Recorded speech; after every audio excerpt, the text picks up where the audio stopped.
One. Hello, ladies and gentlemen, and welcome back to Inside Movies Galore. We are starting a brand new month here, and it is basically picks that we have picked separately for the month because we figured we'd do kind of a okay, you pick one. Okay, you pick one. Okay, you pick one. It's cast choice month, basically, guys. Yeah.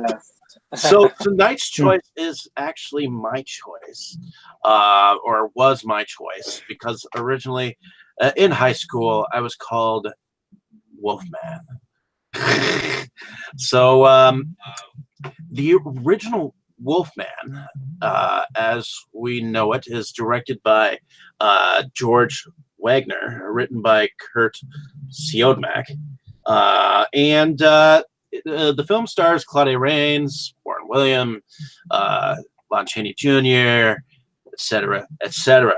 So the typical plot line for this movie is a practical man returns to his homeland, and I'm actually just reading this from the IMDb page because that's kind of what we normally do, anyways.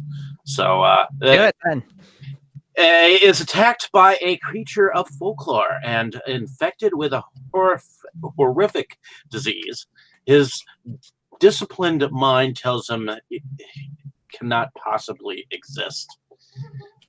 So, I'm going to start with you, Dustin. Was this a first-time watch for you for this particular film?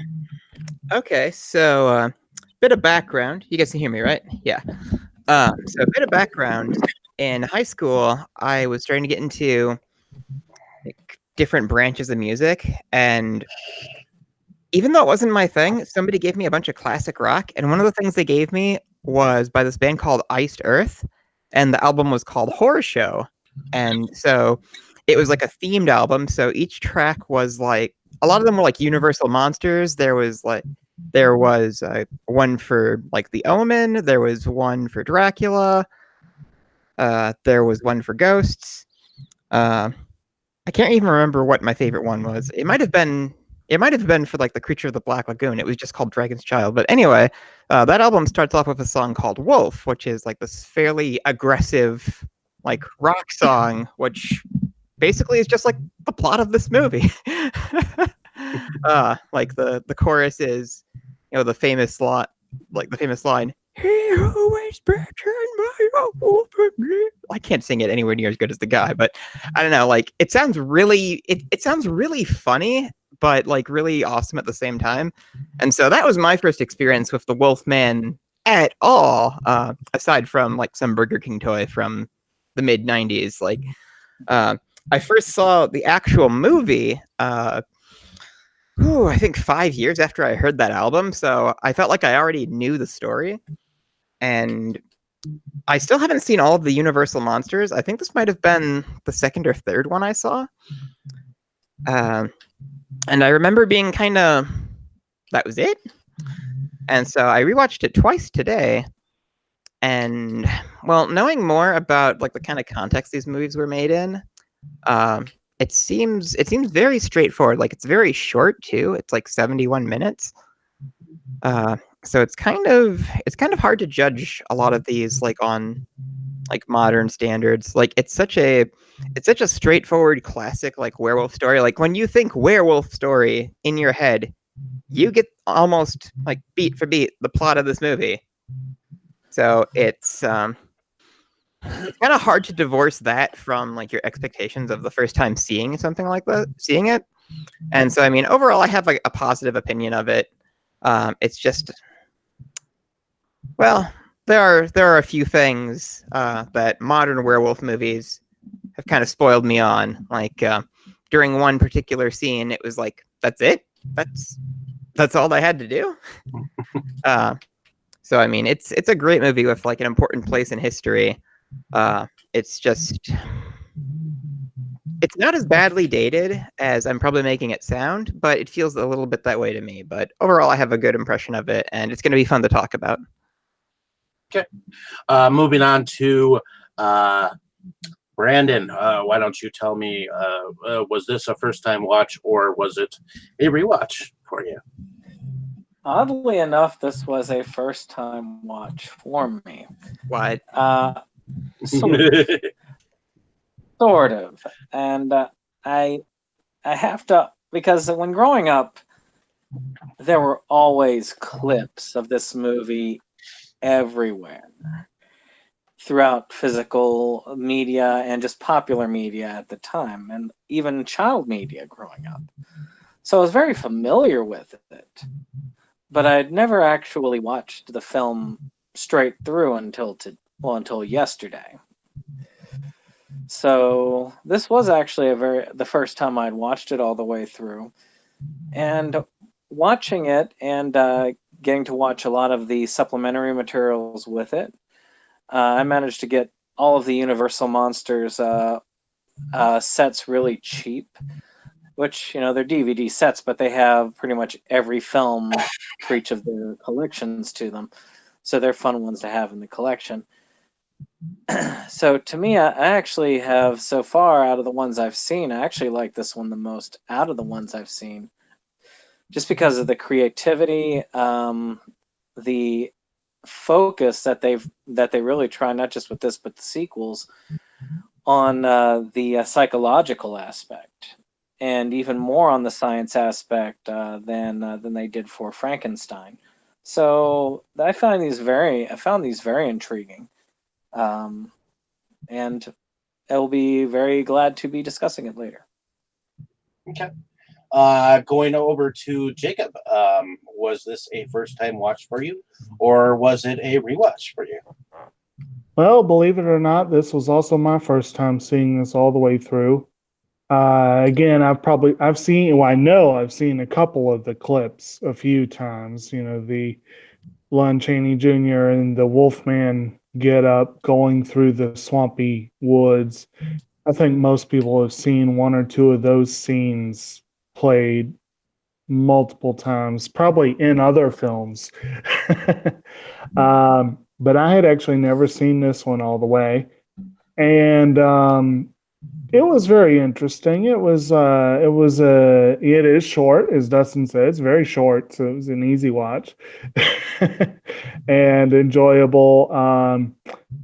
On the idea of whether it's dated or not, I was reminded of a line. Actually, one of my brothers and I, we watched when I started my rewatch of Gilligan's Island, and he watched the first couple episodes with me, and afterwards I remember him saying, "Acting's come a long way, hasn't it?" I kind of feel the same way watching a movie like this one, but it's still for the time, it was some pretty good stuff, and you had a solid cast. I didn't realize all the people. I mean, everyone, Lon Chaney Jr. You hear that name associated with the Wolfman. What was it? Is it the Warren Zevon Werewolves in London? I think he makes an explicit reference to that. Oh yeah. Yeah, so that's like ingrained, but I had totally not realized Claude Rains was in there, and there's a lot of good Bela folks, Lugosi. and Bela Lugosi playing Bela, but a different one. So that was kind of interesting. I enjoyed it overall. It was a good, but kind of like my first viewing. Speaking of Lugosi, kind of like my first viewing of Dracula, kind of like my first viewing of the Boris Karloff Frankenstein. Both of those I think I saw in college for the first time. It was kind of like,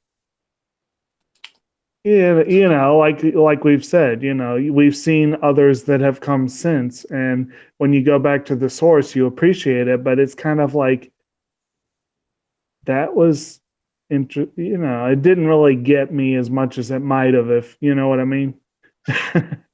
But yeah, Totally understand. And this was not this was not my first time, because I absolutely love werewolf movies, and I even though Killer Clowns is like my favorite movie, if I had to pick a certain genre of films, werewolf movies are my thing.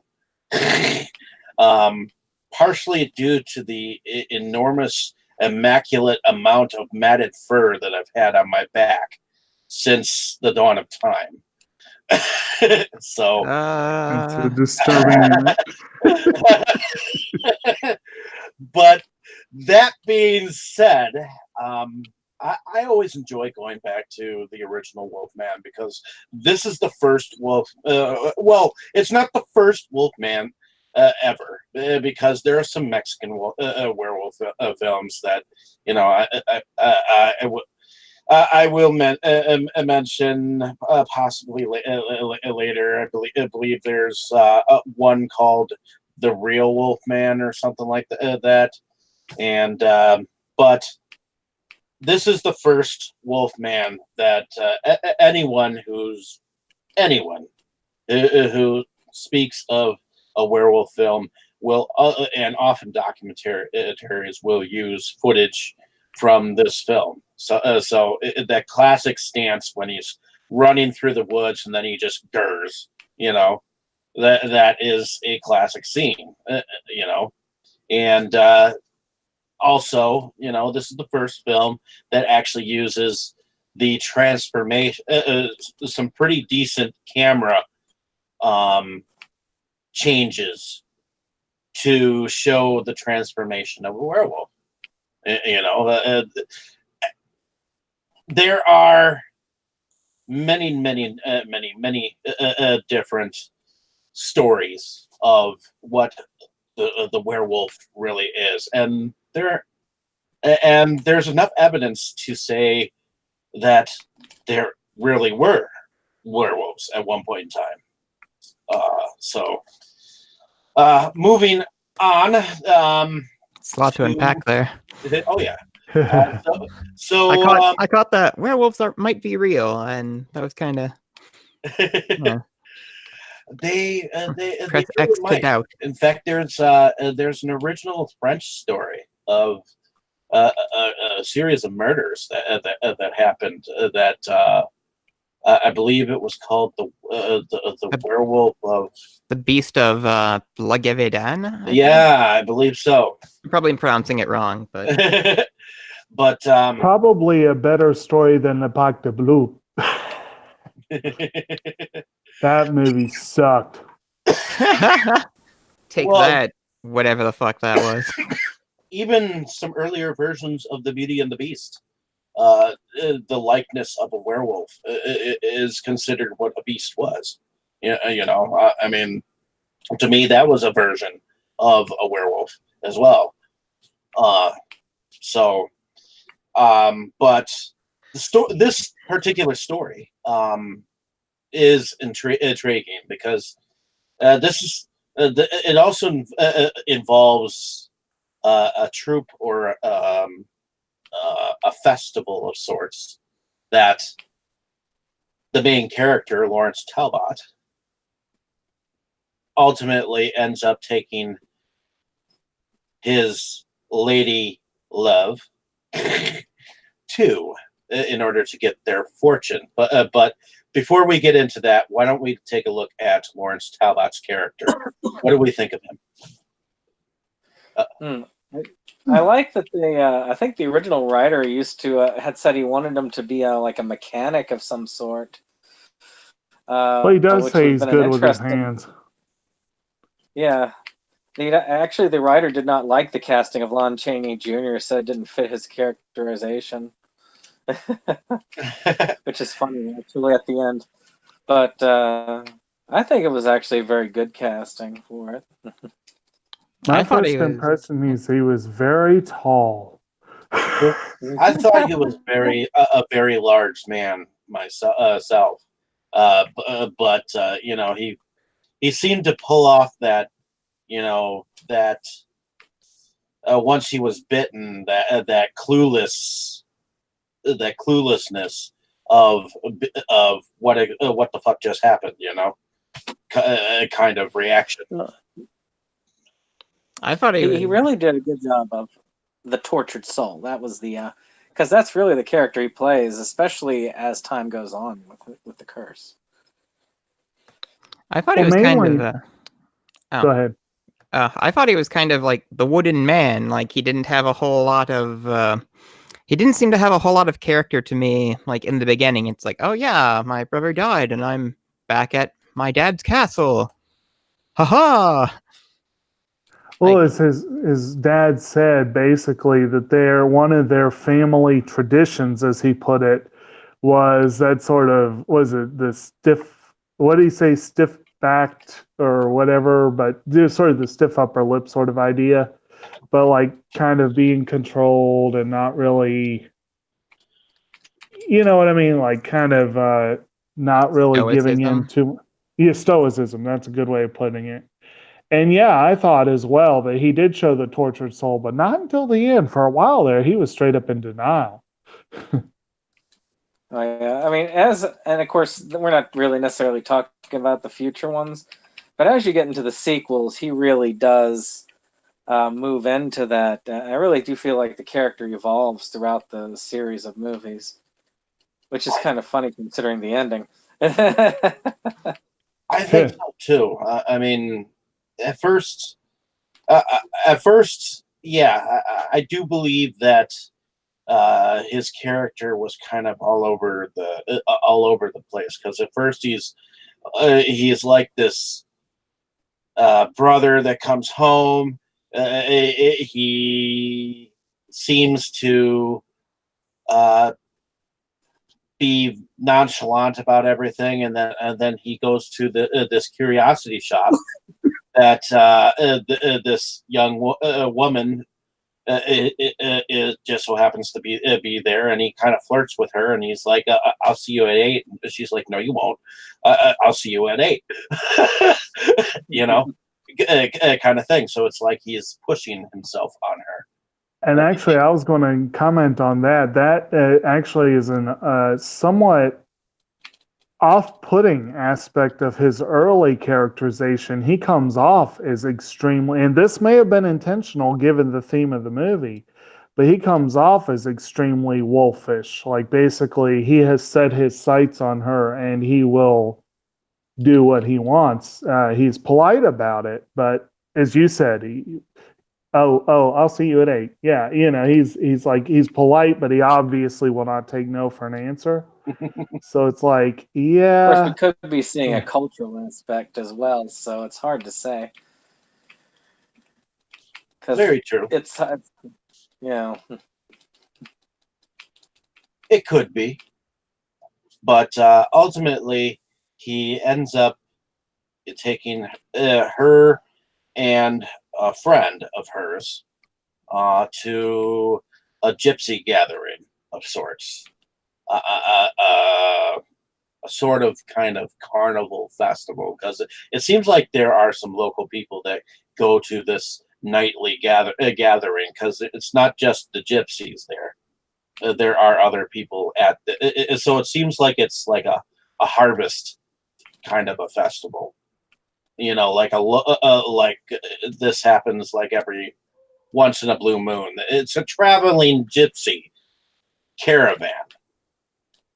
So ultimately, what do we think of the gypsies? We're like once in a full moon. Well, I think it strikes me as odd. I think gypsy is technically a hurtful term nowadays, but I don't know a whole lot about it. So just want to make It was a that, hurtful term back then. Oh, it was? Because Oh, I mean, yeah. European society, I mean, even back in those days, it's just, like I say, I found it unusual that they would even be popular in the town, because they were always considered thieves and robbers and everything in Europe. I mean, Europeans, especially Eastern Europeans, the gypsy, you know, the word gypsy is synonymous with criminal. Well, it is a Slavic term that dates back to, you know, early times. And from what I understand, a gypsy is always a mysterious breed of people, and sometimes they have Romany blood. I know that in my family, my great grandfather, or my grandfather, his great grandmother, supposedly was left on the doorstep, and she was supposed to have had gypsy blood. So I know that I am supposedly it's in my blood somewhere. So, but that being said, people used to talk about it like that, and like it was nothing, like it wasn't a swear word. But nowadays, people take offense if you call them what they are, So maybe that's not the best way to frame it, but well, the basic idea is that I guess what Brandon might have been getting at is oftentimes these groups have been on the edge of society, and they've been, they travel a lot, and in groups, so there's sort of an exotic feel there. There's sort of so the people who have these like very ordered maligned lives. group that? of people for the most part. What's that? It's a very maligned Right. group of people a lot of times. Well, it which comes- is Well, it unfair comes a down lot to of the times. what I was going to say is you get these people who live their regular normal lives in their regular towns and never leave and whatever, and then you get these groups that come in from time to time from who knows where, and it just fits Foreigners. into that. The what? and I'm sure that Yeah. gypsies have been stereotyped for Yeah. many years because Well- in my mind, a gypsy is either a fortune teller or a mystic. probably because of this movie. Well, and They always it have comes down. curses. Like it's turned into a fight. Well, it comes down to the basic, the fear of the other, which unfortunately has been a major part of human nature for, forever. And from what I understand, and I think you guys kind of touched on this with the screenwriter, from what I understand, that was a theme he intentionally was going for with the film. Was the idea of not being able to, you know what I mean, like not trusting others, not trusting outsiders, that sort of thing. Like, I mean, the Larry came back from living for 16, 18 years living in America, and he comes back very different from what people knew, and they're very quick to turn on him partly because of that. Well, and some of this movie is actually somewhat somewhat encircles a certain folklore of the werewolf as well. There is a phrase that was said by the young woman that he has started to romance at first, because that's the first time he hears it, and it is these words: even a man who is pure of heart and says his prayers by night may become a wolf when the wolfbane blooms and the autumn moon is bright.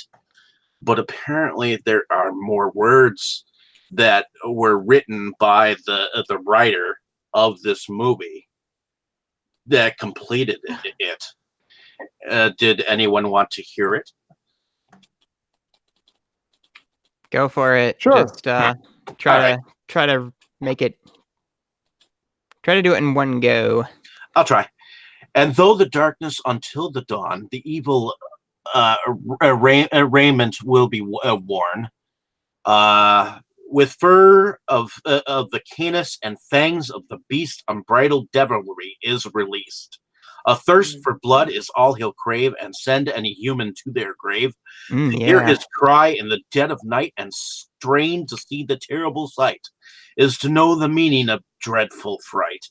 So if you're out on an autumn night and the full moon shines its eerie light, take care to hasten to your home. Bar your door and do not roam. So. Nice. So that sounds like the Brothers Grimm version. But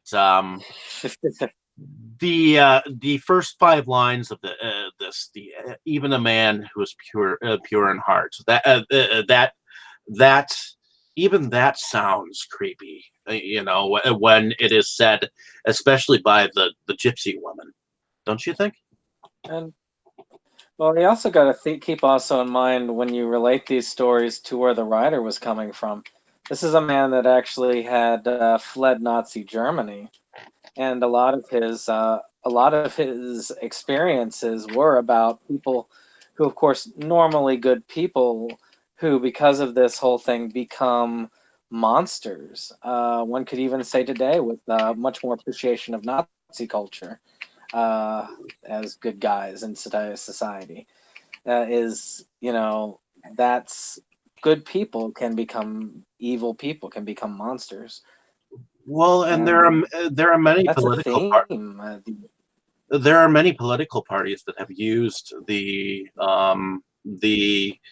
idea or the shape of a wolf in their in their way of life too. I mean, at least the shape of a wolf in like a coat of arms or something to that effect. I know that lions have been used as well, but I believe the wolf has been used at least in Nazi Germany for some things, but they're big on eagles for the most part. Oh, yeah. Same in but a lot of ways. that- One thing.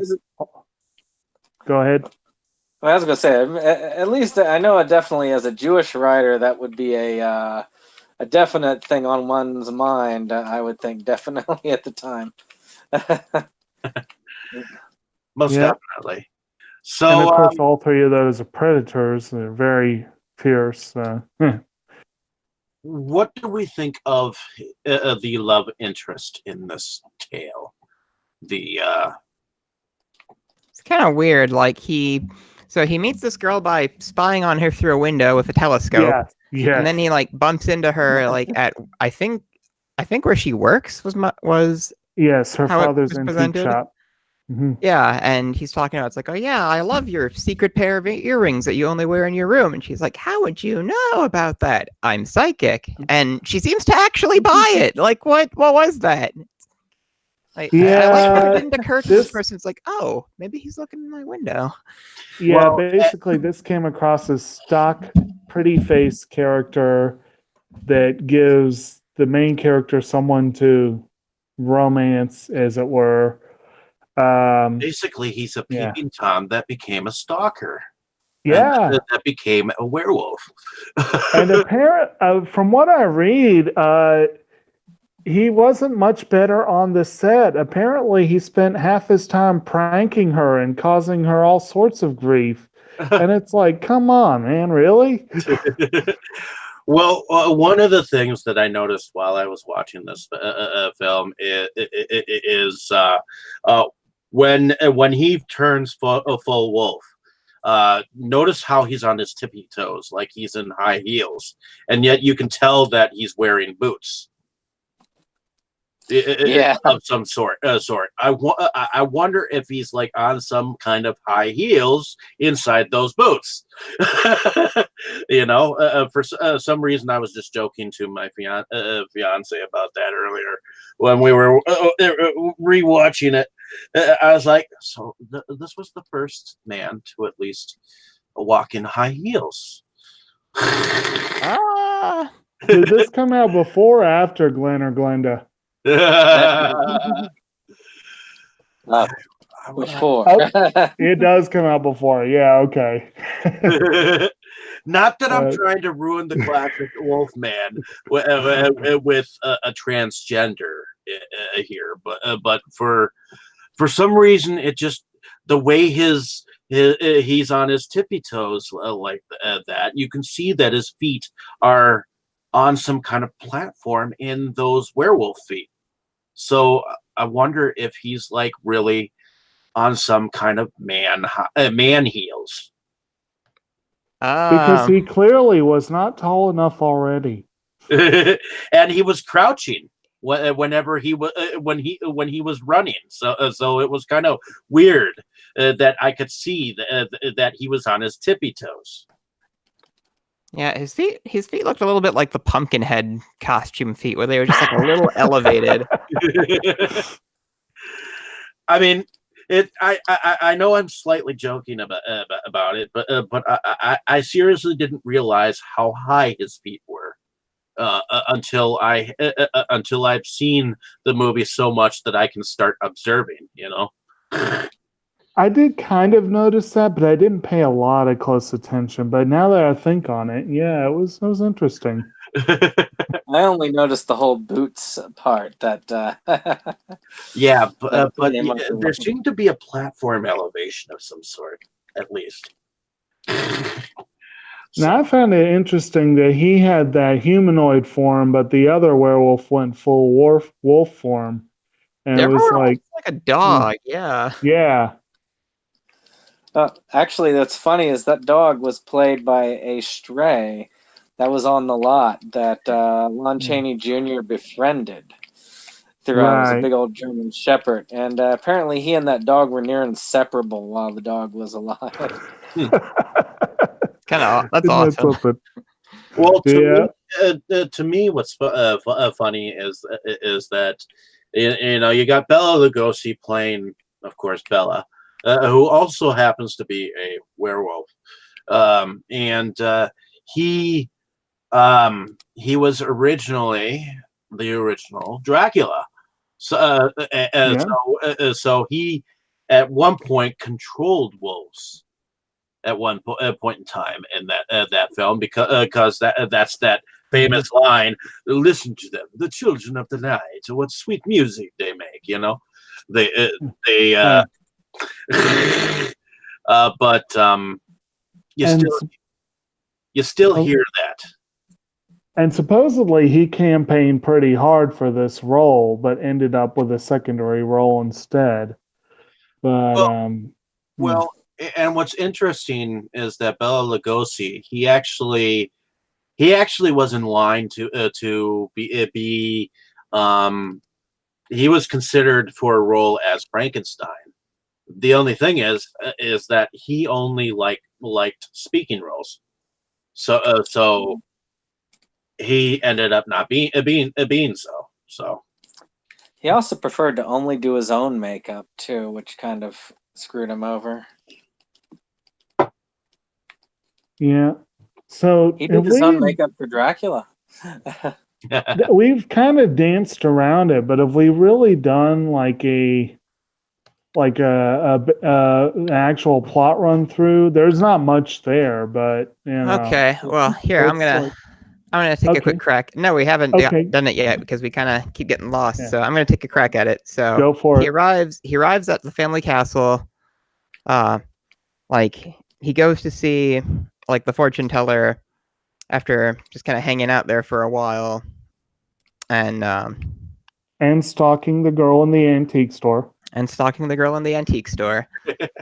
And I can't exactly remember like why he's out there at that particular night. Oh, out there at the Gypsy Yes. thing. Well, he wanted to take her out, and this just so happened to be the thing that was happening in the village. So, and she didn't want to go alone, so that's why she brought her friend Jenny. Yeah, and Okay. I think their friend wanted her fortune read, and that was kind of how they ended up going and doing that. Yep. Yeah, and then the guy is like, we can see your future in your palm. And they share the thing about how you can see like a pentagram in the future victim's hands, and they see the pentagram in it was the friend's hand, right? And that's supposedly the mark of the wolf. So pentagrams are just Right. marks of anything you want them to be at this point, aren't Right. Technically, anything evil. Well, yeah, they're often used with the evil. But this was, I think, I think this movie was the first to associate it with werewolves. And some of the other stuff was sort of original to the film too. Like it was the first movie to talk about silver bullets killing them, although apparently a couple of previous stories had done that. And what was the other one? There was There was another one that this was credited with being the first. What's interesting is that Silver was supposed to protect that Silver cane. The Gypsy lady said that cane would protect him. Silver cane ex machina. Yeah, that's the thing too. When he's at the antique store, he wants to buy a cane, and he gravitates towards this fairly ominous-looking, like, silver wolf's head cane with a pentagram in it. It's like, wow, that's pretty on the nose. Damn. The thing about a bite making someone a werewolf, apparently this film is credited with adding that to the lore. Which that's kind of a major part of the lore. Yeah, that's a lot of it now. You must be bitten to become a werewolf. Well, not necessarily. So if anybody's seen Wes Craven's Cursed, which apparently most people hated, but I enjoyed it. It's like Wes Craven's like werewolf movie. Scratched. Yeah. Is that one with At least. Christina Ricci? Yes. The killer werewolf in that one becomes a werewolf because she's having sex with the original werewolf, and he scratches her back during, and that's enough to turn you into a werewolf. So. Yep. Well, I could see that. As lore grew, all a werewolf had to do was breathe on you funny, and you were a werewolf. So there's kind of a funny joke in True Blood, like much later on. So one of the I think season 4 has like an underplot where like there's like a whole series of were-animal people, like were-panthers, were-wolves, etc.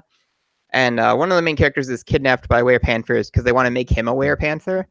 Okay. And so he escapes, and he's talking to like the two main werewolf characters. It's like, yeah, you know, they did the thing, and I got infected. And they just look at him. It's like, it doesn't work like that. Like, you have to be born like aware. Like, you can't just become one. You know, they're idiots if they think that's true. It's like, oh, okay. But True Blood definitely did do some revisionism with several different types of this lore. It definitely had its own rules, yeah. Yeah. I just thought that was really funny though. But anyway, so they're leaving Gypsy cart, and they get attacked. So Larry Talbot runs over to help somebody by hitting what is obviously like a large, just like German Shepherd or whatever, like with the cane. And you know, he gets attacked, he gets bit in the process. And like shortly thereafter, it's like, you know, the victim died. It's like, you know, we found a man who had been beaten to death with the cane. It's like, but I beat a wolf to death with the cane. And that's when he starts to go a little nuts. Yeah, like his wounds heal like overnight, and kind of like the standard werewolf stuff. And then after a point, he turns into a werewolf and is just kind of running around doing stuff at night without a whole lot of in between, really. So like there are some daytime scenes where he's you know, he's walking around, he's talking to people, he seems okay, and then at night he's just a fairly decent looking werewolf. Like there's a scene where he gets like caught, like catches ass in a bear trap, and like almost like the cartoon bear trap with like the big like teeth. And like I almost thought that was kind of funny because it's like, what is this? Because like he is the most merkable werewolf. Like I think they defeat him in the finale by just like hitting him with the stupid cane. I didn't notice. Did that trap say Acme? I don't think it did, but it very well could have. And then, of course, the Gypsy woman has this, you could almost say it might be a spell, but it's like a chant that she says, you know, that seems to reverse the effects, temporarily at least. Well, and she uses that to help him get out of the trap, actually. And that was... Bella was in fact her son. Yes. So that's another thing that we should point out here. So that's why I think that she has this bond with Lawrence Talbot, because he was bitten by her son. So in a sense, I think it's like whatever her son was is now transferred to him. So now she feels beholden to him. Right. But I kind of like what she says. She says, "The way you walked was thorny through no fault of your own.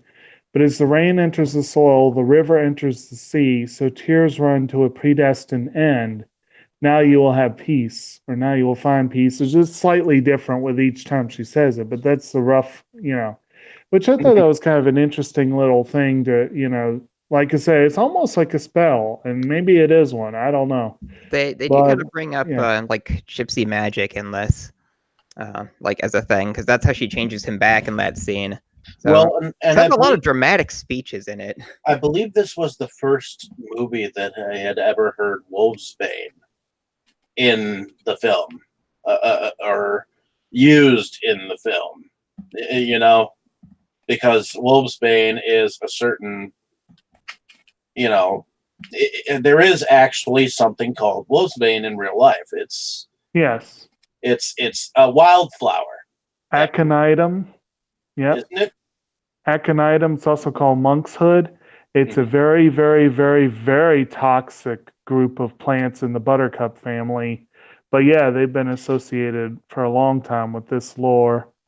But I found it interesting in the movie that they said when the Wolfsbane is in bloom and the moon is bright, which kind of implies that the transformation takes place once or twice a year, rather than every month at the full moon, like, most people think of.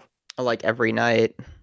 So like that does seem to vary depending on which set of rules you're going with. Right, right. In this he changes pretty frequently and like always at night. And I don't know if anyone has seen the British version of Being Human. Which one? Of Being Human. No. It was a television show where idea. A ghost, a vampire, and a werewolf all live together in one place. Cool. Every time the werewolf transformed, he always said that it was like a sexual orgasmic experience, because every time he went through it, it was pleasurable and painful at the same time. What the fuck was that? That was a cat. Yeah, was that Anderson? Did he have was that his comment? But like I said, makes it sound kind of like having like a good stretch, like when you wake up in the morning, just like oh, my bones, but also ooh.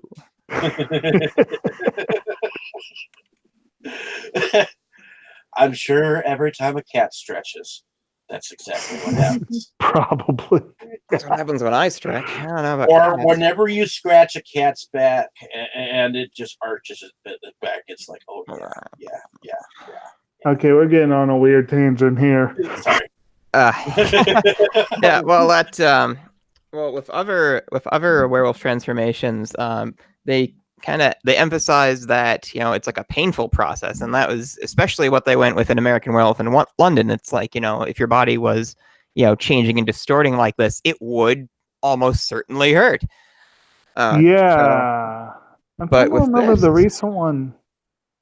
I saw something like that very recently, where it was like where they portrayed it as being very unpleasant. If you were watching the last drive-in, they did Wolf Cop as one of their movies, and that has a pretty gnarly werewolf transformation. Like, I don't know that one. You don't know Wolf Cop? No. It's like an indie movie from Canada. So for their werewolf transformation, like the guy's skin just like sloughs off, and he's like the wolf underneath, kind of like the one in Trick or Treat. Except he's in the bathroom, and the transformation like starts with his dick. So he's like standing at the urinal. He's like, "Wait, what?" And it's like puffing up, and he's like, "Oh my god, what's happening?" And then all of a sudden, pop, wolf dick. It's an epic movie. Honestly, it's so. It fun. sounds unique. It is quite unique. I like Wolf See it. Cop, so. It's so cool. But in any case, all right. Anyway, so werewolf. Anyway, they hear about the werewolf rumor that's going around, and they organize like a hunt. And he just happens to transform like during the hunt. So he chokes the girl. He chases down the girl that he was romantically interested in, like in the swamp, and like chokes her out. And then somebody run. And then I think was it his dad or one of the other hunters? I believe it was his father because I believe he had insisted that his father take the cane, and so he was carrying that with him. Yeah. Okay. Yeah. And then his father just like beats him to death with the silver cane, the way he did like the first werewolf. And then we get a speech and we see him change back, and that's the movie. Like it's very cut and to the point. Like there's not really any filler of any kind, to the point where there's kind of not that much room for development, just because it's so short. Like it is just so. I keep repeating the phrase "tight" over and over again, but that's really the best description we've got for it. Mm-hmm. Were there any characters that we had missed? The doctor character, I guess, really, if you think about it, because his character, of course, the one that kills the werewolf in the end, really tries his best to ground this in the science of psychology. Matter of fact, that's one of the things that I find very unique about the werewolf as opposed to the other, as opposed to any of the other ones of the Universal monsters, that they try so hard to ground those movies in science. Not just science fiction science, but actually as in there's something more psychological here, obviously, even though it's not. For science. He thinks he's going to become a wolf, so that's why he turns into a wolf. And it's like, are you sure that's how that works? That's God damn it, 1940s. Did science fiction? There was one little mystery I saw, and I don't remember if these science people managed to explain it. I found it very interesting that when they found Bella dead, they were really hung up on the fact that, why isn't he wearing any shoes? And it was kind of interesting that, when he turned back, he was fully clothed except for his feet. When they show his transformation, like his shoes come off, but pretty much all his clothes just stay on like intact with this werewolf transformation. Like he basically becomes fuzzy. I'm the first one who became a full-blown dog. Oh, well, wasn't wearing clothes at the time. And of course that was before they came up with the real Wolfman. And then, of course, with Talbot, you had the interesting thing of where when he transformed, he was wearing a wife beater, and then he ended up somehow looking like he was a handyman going out to work. You know, it was like with that denim-looking shirt. It was like, okay, so he's just coming back from a costume change. Yeah, basically. I lost that clothing somewhere on set. So, Frank, give me that shirt. Right. I know this is really a weird kind of off the cuff sort of thing, but if he had been wearing plaid, I would have sworn it was Bob Vila. I mean, that's just, I don't know. That's the vibe I got somehow. Well, then I guess he would have been Wolfman Jack looking. Right. That's a line from The Howling. Like she hears, like the main character like hears the werewolves like in the woods, and she's like, "What's that?" And it's like, and the guy is like, "Oh, it's just the woods. I mean, you're used to the city where the wildest thing is Wolfman Jack." Right. Which I actually didn't know what the heck Wolfman Jack was until I looked it up after I'd heard that joke. Well, the psychology is just interesting in the series. I mean, in House of Dracula, which in theory, if you didn't count Abbott and Costello, was the last of the Lon Chaney werewolf ones. I mean, werewolf was cured because they found that there was a psychological issue of the skull pressing down on the brain with unusual pressure during the moonlight. Which they made a mention of that in extras on this Blu-ray, yeah. Which was the Abbott and Costello one with the Wolfman? I'm trying to remember. Isn't it like Meet Frankenstein or something? It might have been, yeah. Yeah. That one I had seen. That was a good one. I love that one.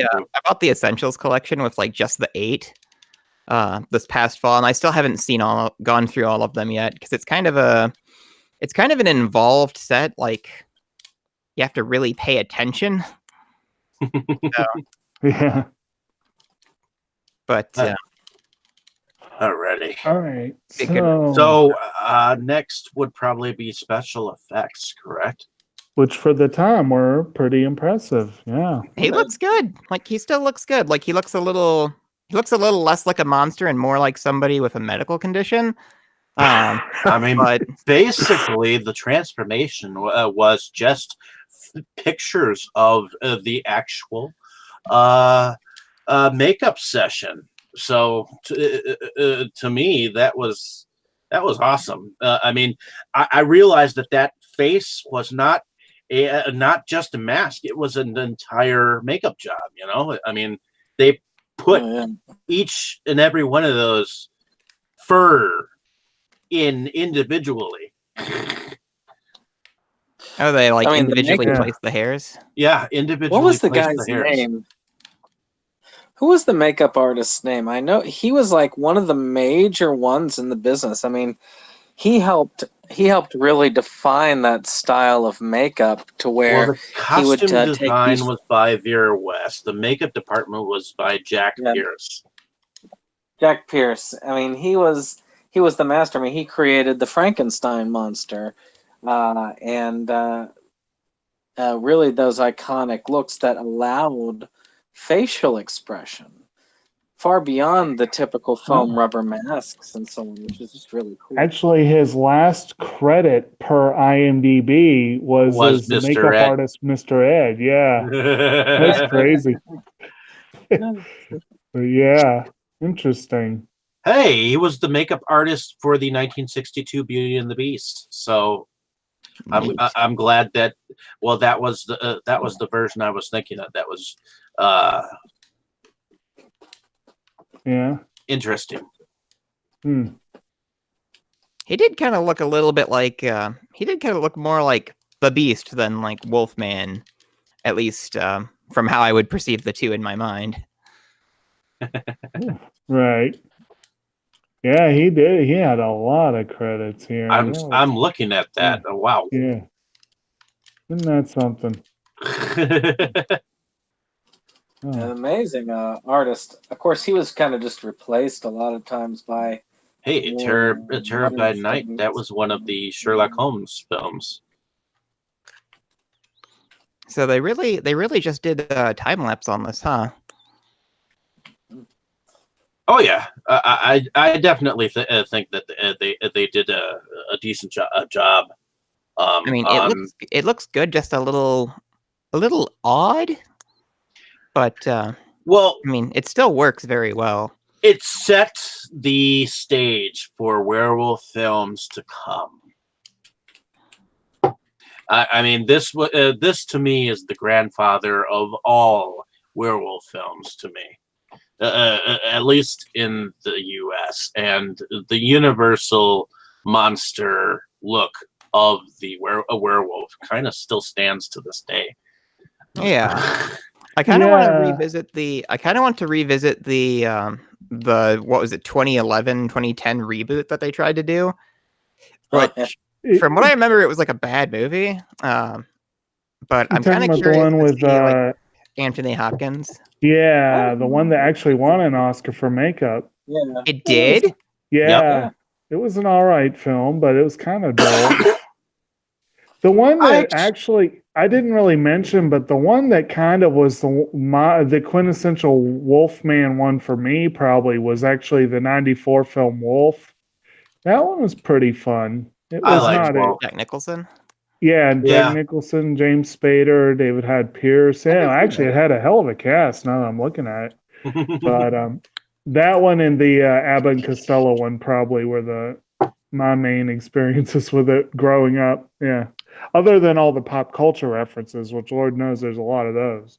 I have kind of a stupid one, but I'm going to recommend this movie anyway.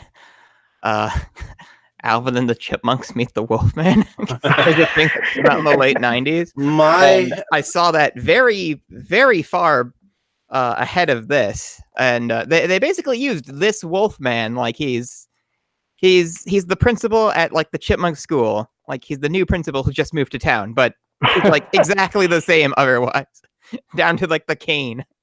And I fucking love that movie. I tend to like Teen Wolf a little bit. I know that I like what was it? I know I definitely like black and white movie from from 2009 called House of Wolfman, which was kind of like one of those throwback to 1950s movies starring the grandson of Lon Chaney Jr. Sort of like the Hammer type films. Sort of like the Universal like films, not but done in black and white, but filmed in 2009. So, I mean, there are plenty of like really great like werewolf movies that have come since, like Ginger Snaps, The Howling, American Werewolf in London, as I blanked on the name somehow. And American Werewolf in Paris. Well, that wasn't all that good. Let's be honest. I liked it. Well, hey, I like Howling 3, the marsupial, but so do I. I know it's not the greatest. I know it's not a good film. I mean, I think I more so like the idea of that one like than anything, but like for real, like I do want to recommend that Alvin and the Chipmunks Meet the fucking Wolfman. Like it's got a lot of jokes that are like tied into this too. It was a fun one. Like Alvin, like one of my favorite jokes in that is like Alvin is like obsessed with monsters in this one, so that's why nobody believes him. And he gets cast as like Mr. Hyde in the school play. And after like he starts like digging in like Mr. Talbot's yard, like looking for bones or whatever stupid proof he was trying to find of him being a werewolf. Like he gets banned from being in anything related to monsters, and so he can't be in the play. And the director's like protesting, but he lives Mr. Hyde. He breathes Mr. Hyde. He is Mr. Hyde. Of course, then again, the Wolfman has also been somewhat dumbed down comically by Hotel Transylvania with Steve Buscemi. I forgot all about that. Yeah. Oh my god. I like how they play them as the completely exhausted. Just like a tired dad. Yes. Yeah, in the third one, they just kind of go on vacation, and then I love how many kids they actually fucking have. What was it they ended up doing to get rid of the kids for a while? I remember there was. They found out there was something called daycare. Yes, that's what it was. Yeah, really? Yeah, that was interesting. This sort of speaks to why it's somewhat hard to find like the old Universal monsters scary, just because like they're so prevalent in pop culture, like as things like this.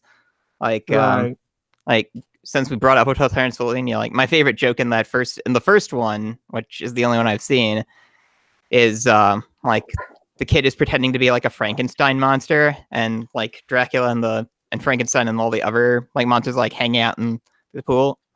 And it's like, so do you like him? Or it's like, well, I'm just not sure if I trust his kind. And Frankenstein kind of like pauses. It's like, do you have a problem with our kind? What? No! Blah, blah, blah, blah, blah. Dracula like, doesn't realize at all what that implied. Well, and Dracula just so happens to try to scare his daughter every time with the villagers. So, because for many years, humans have thought that monsters were scary. So when they finally go out into the public, they're actually revered and partied upon. Like Frankenstein's like, ah! And everybody's like, yeah! And like taking pictures. They're all excited. It's like, oh, we can go outside now? Oh, okay, cool. Well, in any case, I think we've gotten way off digressions. Yeah. Yeah. Well, it's hard to talk about like these classic Universal monsters without getting into like the legacy of everything that they've inspired or been like directly referenced in. Well, yeah. So I think it is still relevant. in that like this is the springboard for so much like in our culture, like entertainment wise. Oh yeah. Right. So I mean that's The a other part. But original, Yeah, it's like I said, you kind of feel a little underwhelmed. You're kind of like, oh, it's great to see that. But I had a slight feeling, speaking of like this film, like I said, starred Claude Rains as the elder Talbot. And I believe it was like 2 years later that he co-starred in Casablanca. And that was one that when I finally saw Casablanca, I'm like, I already know this entire movie. Well, I felt like deja vu because I was like, I've never seen this, and yet I've seen this. that was the problem. I think. yeah. I think that was the problem I had with stuff like Psycho and The Exorcist. Like, we all know how like white hot my hatred of The Exorcist was. Just because it felt like a cheat because I had already seen so much of it. Like none of it worked or registered, and so that kind of cultural impact can really hurt a movie. I think. If it's something like Sometimes. If it's something like you haven't seen yet and it has like this fearsome reputation to live up to, and then it's like, oh, that's it.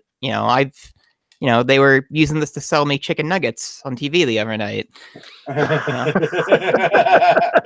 So they were using the turnaround puke scene of The Exorcist to sell you chicken nuggets.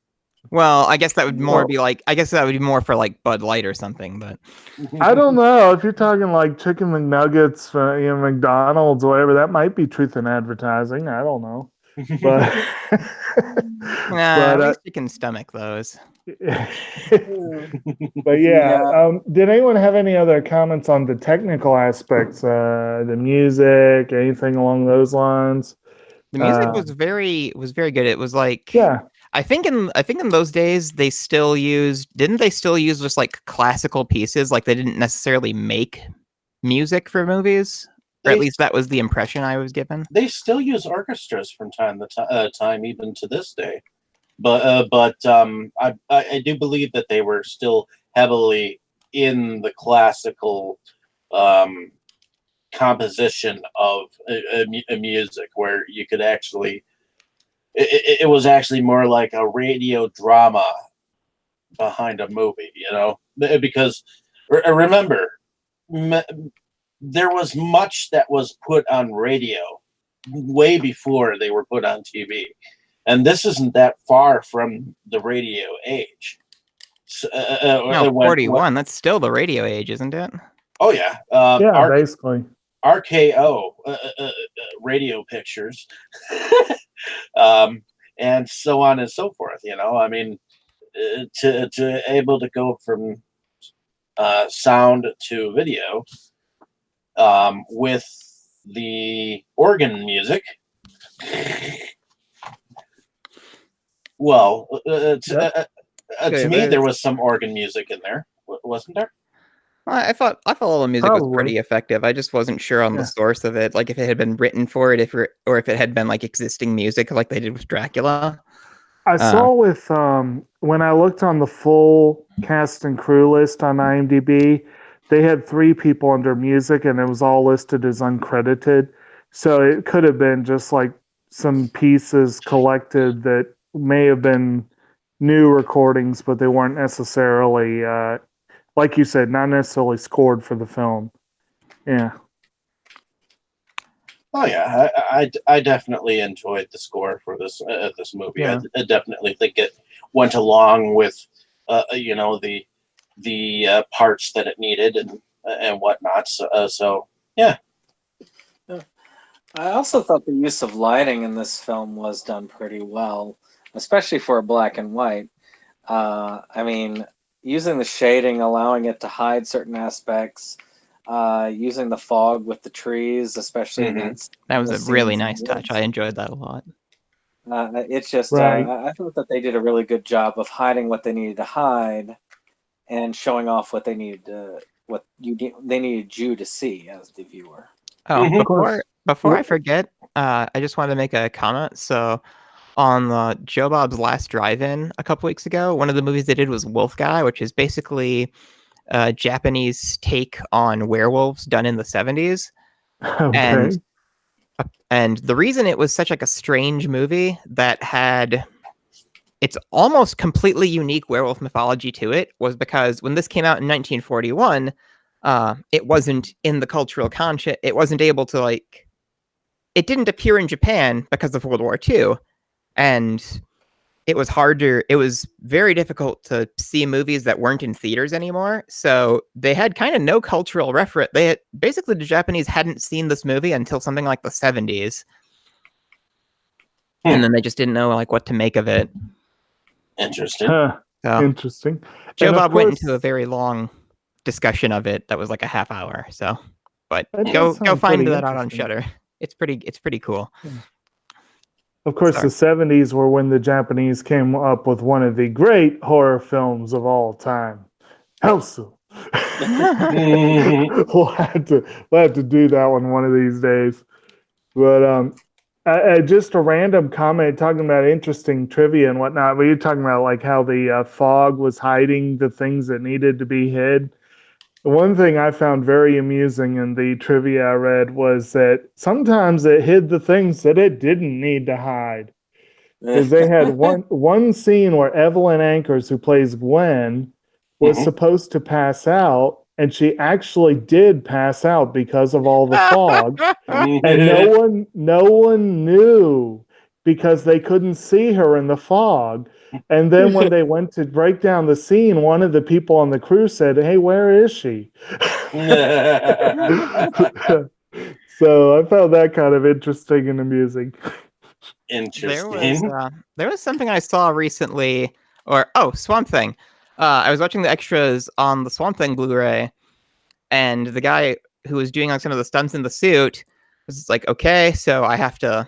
The guy who was the villain, after his death scene, when the muck bubbles out of him when he's lying in the swamp, he had to be partially submerged, and he's like, okay, stay conscious, stay conscious. If you in the scene, you're supposed to just lay still because you're dead.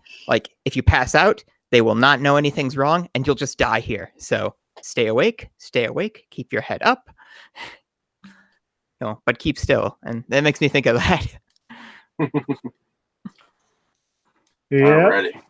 So, is there anything else that we have not discussed in this film, or I guess favorite scenes. yeah, we could do that. Brandon, what was your favorite scene? Actually, I don't have much when it comes to that because it's harder to point out. Though I do like the scene where he's pointing out the initial cane at the beginning, just because I always thought that the wolf cane was a very cool object. One pointed out. One other thing I'd like to point out about that cane while you're speaking about it, another person who had a wolf's cane comes from my favorite soap opera, Dark Shadows. Everybody loves that show. I feel like I should see it. I bet you say the same thing, Brandon. There's like 1,000 episodes, though, right? Or something crazy. At least. But there's also the guy Linoge in Storm of the Century. That's true. Or the book movie. He did, didn't he? Give me what I want, and I'll go away. Well, I mean, he's telling you how to make him go away. It's very straightforward. I'm a little teapot, short and stout. Sorry. But in any case, Jake, what was your favorite scene from this film, if you had to choose one? I'm not entirely certain myself about that. I think overall, it's hard to pick a favorite scene in this particular one. I think generally, I just generally like most of it. No one scene kind of jumped out at me. If anything, I probably had a least favorite scene, which was how much he was creeping on Glenn at one point. But other than that, I'm not really sure. Okay. Dustin, what would be a favorite scene of yours from this particular film? Well, it's less of a favorite scene so much as a favorite setting. Like the swamp filled with fog at night. Like that's it looks very much like a soundstage. Like it doesn't to me it doesn't look terribly realistic per se. But I love that set so much. Like all the scenes that happen there, like it adds almost like it adds like a fairy tale kind of element to it. It's like it feels like this doesn't take place like in reality, but in like an approximation of reality. And so everything with that ambience, It really almost enjoyed. takes a science fiction turn in a sense because it's almost like you're seeing some other world, another planet. I don't know about science fiction, like because it feels fairly firmly in like the realm of fantasy, even though there are a handful of characters. It's like, oh yeah, we can, I'm a scientist, and it's like, well, I've heard how you seem to do science. Like I can see some,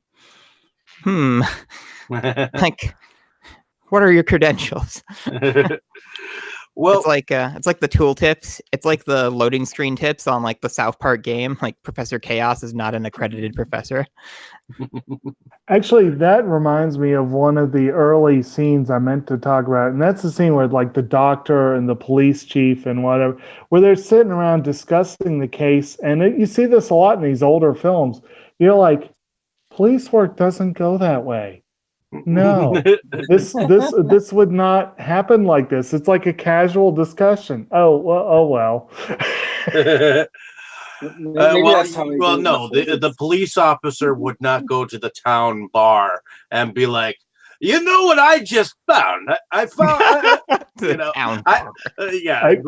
to the town pub and be like, ladies and gentlemen, we just found someone out on the moor.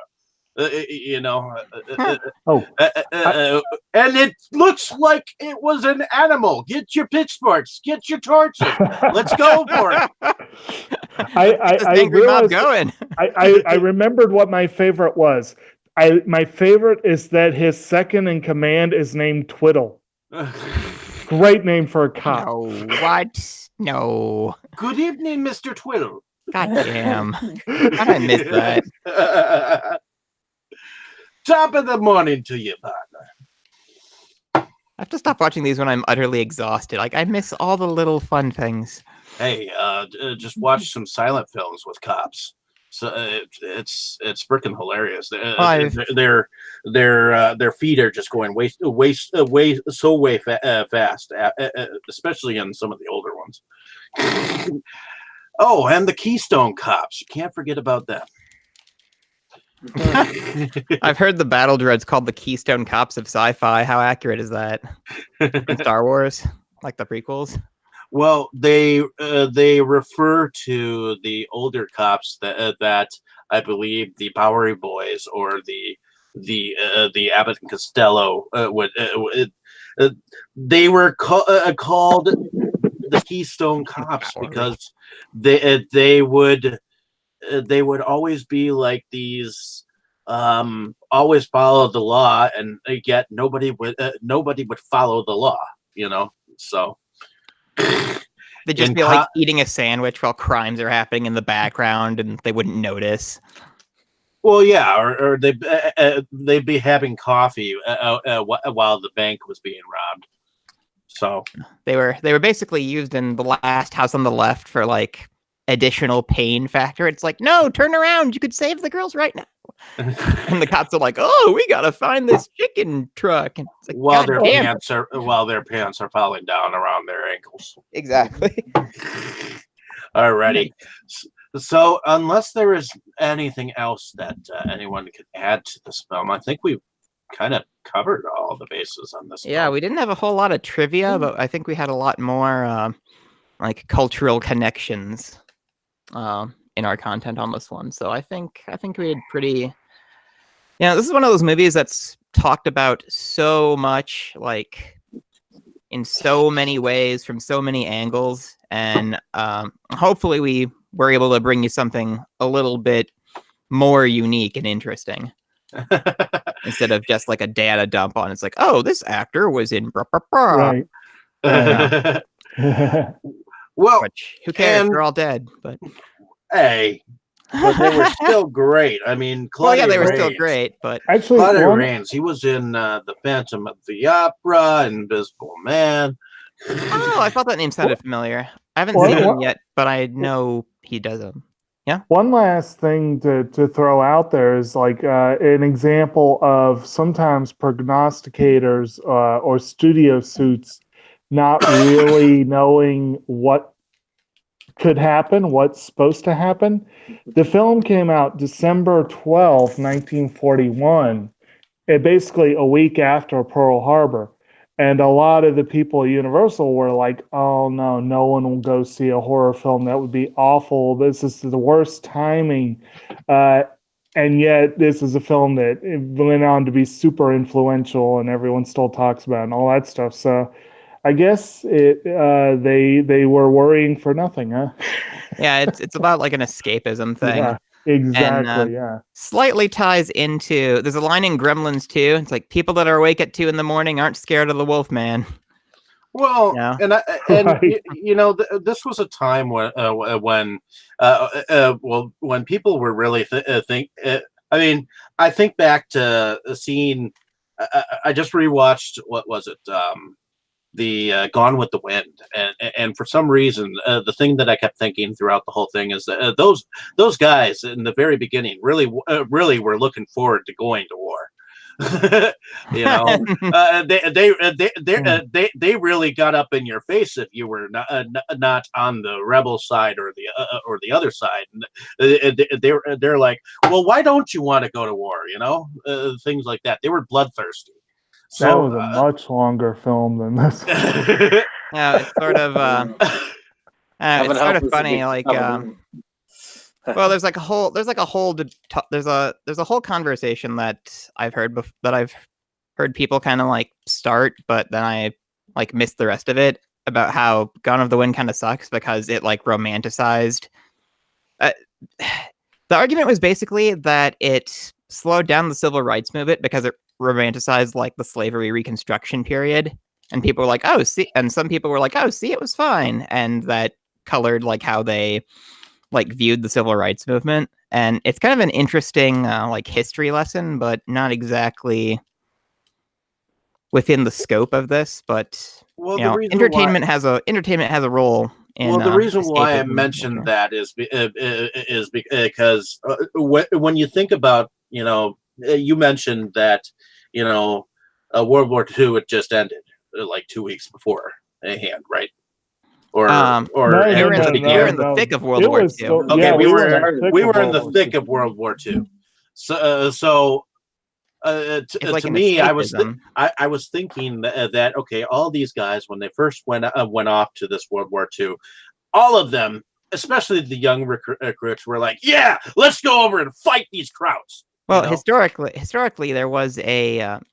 Well, if you're talking like Civil War, like historically, there was a. Well, actually, in both wars, there was a kind of naivety about entering the war. yeah. It's like, oh yeah, Yeah. we'll be great, we'll win. Oh, Da da da. Anchors Wars are fought away, by- my friend.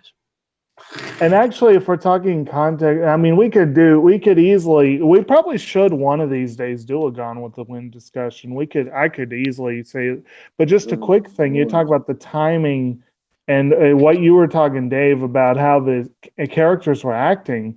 That film came out in 1939, so that might have been a reflection of people saying let's go to war. So yeah, but that I have a lot more to say on that one regarding my first experience with that, which was not at all pleasant at first. I saw it like at Christian homeschool, and the guy running the place would actually like censor parts of it. Like he would fast forward, he would like put it on mute for when Clark Gable says "damn." And he Oh, would like come fast on. forward for certain parts. It's like basically the parts that made slavery look bad in any way, like the very few of them that there were, he would fast forward through that. Yeah. Like, And then he probably made you suffer through every minute of Scarlet. thankfully he did not. I don't think he Good. even knew about Scarlet. He was not a smart guy. No, I Uh, mean in that film. Like I suffered through Scarlet on my own because I Yeah. found the DVD and it was valuable, and I made like $50 Yeah. selling it. But Nice. I know my opinion on Yeah. just like the Civil War in general and kind of like the stubborn nostalgia for it. Like, there's a moment in Dragon Ball Z, like after Vegeta has been like brought to Earth and revived, and he sees like all the people that he was involved. He sees all the main characters that he was involved in killing the first time he showed up on Earth, and like Tien's like, "What are you doing here?" And Vegeta's like, "You got something to say?" It's like, "After what happened last time, I've got plenty to say." And Vegeta is like, "Loser." What? And I kind of wish I could do that to Civil War veterans. It's like, we fought the great fight. Loser. I'm not a good guy. I'm sorry. Well, yeah. The Civil War was an interesting time period because that was a time when the entire 13 colonies were against each other. 13. So, well, that was more than that at that point. I know, but shit. Digressions aside, go see the freaking Wolfman. It was pretty good. yes, It's we're a getting really far important. I know. It's a culturally important film, and you probably won't regret it. And at the very least, it's only like what 69-ish minutes long. Like it's quite short, and you know it blows by pretty quick. It blows by so quick. Like if you take your eyes away from the screen, you might miss a lot of it, which happened a few times. So. Also, the Universal Blu-ray that comes in the Classic Monsters Essentials collection. It's pretty good. It's got a lot of extra stuff on it. A lot of it is ported over from like the 90s. Like I was watching this documentary that was hosted by John Landis. Like the production date on that is like 1999. So some of that content's pretty old, but overall, good set. If you can find the Alex Ross Steelbooks, I don't think they're like terribly valuable, but they've got like decent value. Like 20-ish or so, and also like the art on them is spectacular. So yeah, go pick up a copy of the Wolfman if you can find it. Most definitely. So on that note, I think we'll say our closing statements. So going over to Brandon here, why don't you tell us a little bit about yourself and what you do? Yes. I run a channel called Septum Sen versus the World. It's a YouTube channel that focuses on the collection and joy of physical media. We do pickup videos, movie and TV reviews, top 10 lists, and of course, other media discussions. One of our more recent ones that's going to be coming up soon is one that discusses 10 types of anime that were influential to us in some way or another in our lives. So it's going to be a very good one. I'm also going to also do some stuff for Inside Movies Galore. Hopefully we'll be having an additional discussion soon in the near future. And we will finally get into those mermaid tales. I'll even get to host next week's thing because it'll be my pick for the next week's. Which, if I can introduce that at the end of this, that'd be kind of cool. Yeah, most definitely. Going over to Dustin, why don't you tell us a little bit about yourself and what you do? Well, I'm a horror collector living here in Milwaukee while I go to school for biology. I'm on Twitter as the Crypt of Horrors, just generally causing mayhem. And that's also the name of my YouTube channel where I do collection videos, and I started doing like short physical media reviews, just of all the wildly different stuff that I find in town. I have an Instagram too, a DHR Hunter, so follow it so that I offer to update it more often because I do so much like during the school year that I kind of forget a lot of things exist. Like I wanted to try and start doing like Twitch streams, like maybe Twitch streaming commentaries for movies. And I kind of forgot Twitch existed for like 6 months, and it's like, oh yeah, that was an idea I had. So I'm kind of all over the place, but I just love talking about movies and horror. So, follow me and join me on this mad crusade. Ready? Going over to Jake. Why don't you tell us a little bit about yourself and what you do? My name is Kotobuki Jake. I am also here in Central Virginia, frequently guest on Symptom Sin vs. the World. And as he said, we have been having a lot of fun. We had a very fun pickup video this week. Should be very fun to watch. And we are looking forward to this upcoming anime video. And of course, we have the recent one of our favorite anime series that we own. And that was a pretty cool. I do a series of Criterion reviews for the channel, but I don't get to do them very often. There's a few of them up, and there are more coming eventually. I also have my own YouTube channel, Kotobuki Jake, that features more on nature and the natural world. I do have a handful of videos that need to get posted on that. I'm just trying to find time for it. And just in the meantime, doing lots of viewing, collecting. I've been spending a lot of time out of doors lately that has cut into my reading and viewing time. But yeah, that's it for now. Alrighty. And my name is David Streggy. Normally I host Inside Movies Galore, but we have been taking turns here doing various episodes, and we've had fun doing it. So also I do reviews from time to time. Lately I've been so focused on seeing how many films I have in my collection instead of sitting down and reviewing. So I will be coming back onto YouTube and doing some more YouTube stuff. Maybe I can catch you, Jake, and Brandon, and do a couple of Criterion release stuff. Who knows? So together. So in any case,